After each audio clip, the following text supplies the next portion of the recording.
trot. Alpha 1, slow flood, F 4 feet, time 15:05.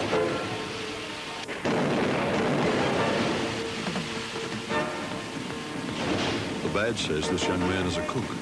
What is a cook doing up to his knees in freezing cold water in a damage control exercise instead of up to his elbows in hot water for his galley? The badge also says this man is a sailor.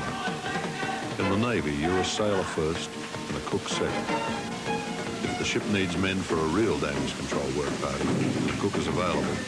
He'll do his bit for the ship and all his mates. When you and your mates work as one on a job that's just gotta be beat, you'll know why you did all the training, and you'll know you're the pride of the fleet.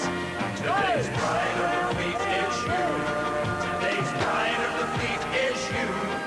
When you come home, they'll discover why the pride of the fleet is you. Today's pride of the fleet is you. This is the specialist job the cook is trained for. Preparing 3 hot meals each day for the 183 men aboard HMAS Adelaide, one of Australia's FFG guided missile frigates. Organising the supplies, the menu and the preparation of this many meals a day takes a good deal more than the ability to cook well. It's rather like running a good-sized hotel with 24-hour-a-day service when the ship is at sea and the men are working all hours.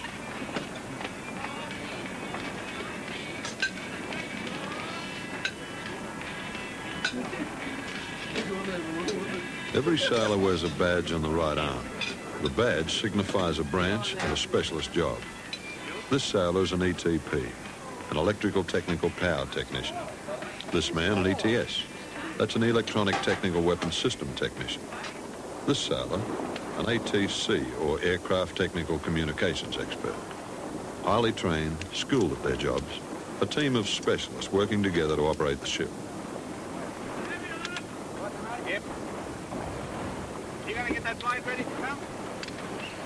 The Navy's General Entry Scheme allows young men and women to join the Navy between the ages of 17 and 26. Each sailor goes through a 3-month recruit training course at HMAS Cerberus in Victoria, and then for further training in their specialist category. One of the great benefits of a Navy job is that each man and woman is trained to do something they'll be good at, something they have aptitude or a special liking for. When it comes to getting the very best out of you, the Navy are experts. The Royal Australian Navy constantly patrols the seas and oceans surrounding our island continent, exercising with the ships of other navies and the Australian Army and Air Force, accurately mapping the coastline, shoals and currents, the very ocean bed itself. This is a 24-hour-a-day, 365 days a year job. Every ship in the fleet needs first-class backup organisation, officers and crew trained to be at their very best. And the very best is what the Navy must have, because good enough isn't good enough. Each job has to be done right, and done right first time.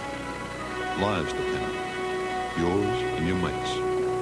That's why the training is top class, and each sailor's job is so demanding and satisfying.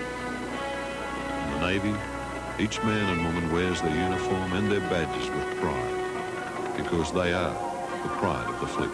In the days when our Navy was young, and the ship was the pride of the fleet, you'd gaze out at her and wonder, make an old sailor's heart skip a beat.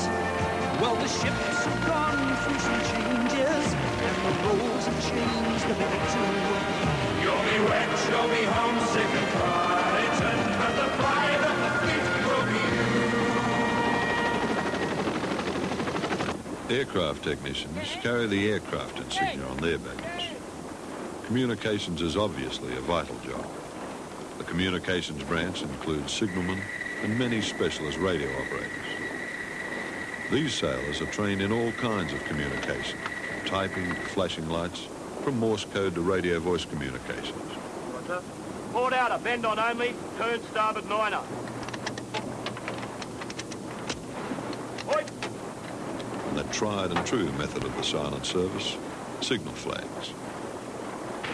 Modern warships are absolutely crammed with computerized high-tech gear. ET sailors are trained to service and operate the electrical and electronic equipment. There are 4 categories in the branch, and these sailors keep all these systems in tip-top shape.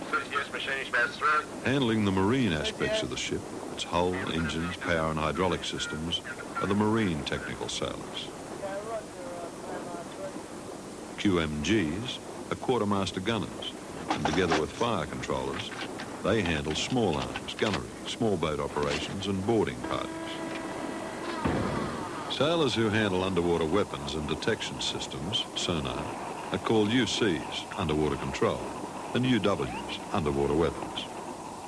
Manning the radar equipment are RP sailors. A radar plot job means detecting and tracking all surface, subsurface and air contacts. Well-trained specialists are involved in all the day-to-day operations of the ship. Writers, storemen, divers, stewards, photographers, meteorology, medical, and safety equipment sailors. And last, but certainly not least, the cooks. All of them are sailors first and specialists second, which is why, along with every other sailor in the Navy, they'll find themselves up to their knees in freezing cold water in a damage control exercise at least once. It's all part of their job, which is what the Navy is all about. Great mates, great training, and pride in a job well done. Because in the Navy, unlike any other job on Earth, you really do think or swim. In the days when our Navy was young and the ship was the pride of the fleet, they'd gaze out at her in wonder, make an old sailor's heart skip a beat. Well, the ships have gone through some changes and the roles have changed a bit too. You'll be wet, you'll be homesick and frightened, but the pride of the fleet will be you. Today's